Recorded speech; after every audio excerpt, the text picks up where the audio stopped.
السلام عليكم، كي دايرين؟ لاباس عليكم؟ كنتمنى انكم كلكم بخير وعلى خير ودائما مع الهميزات في العقار. ولكن قبل ما نبدا معكم هذه الهمزه بغيت نقول لكم عواشركم مبروكه ورمضان كريم يدخل عليكم بالصحه والسلامه وراحه البال. نرجعوا للهميزه ديالتنا.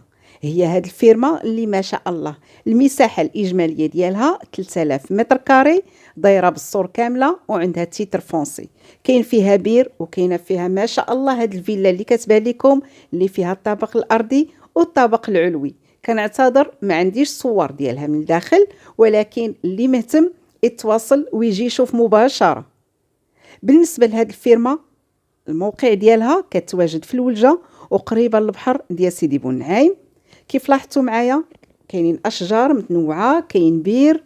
الفيلا يعني فيها كاميرا المراقبه، وكيف كتلاحظوا كذلك الصور اللي داير بها.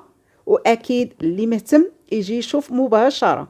بالنسبه للثمن ديال هذا الخير ديال هاد 3000 متر كاري اللي عندها تيتر فونسي واللي ما شاء الله الجرده ديالها فيها اشجار متنوعه وفيلا ما شاء الله اللي كبيره، هاد الخير كامل غير 150 مليون وقابل للتفاوض.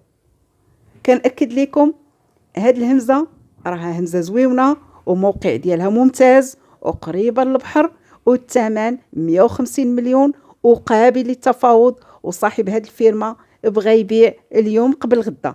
اللي مهتم يتواصل ويجي يشوف مباشره، والله يسخر الجميع.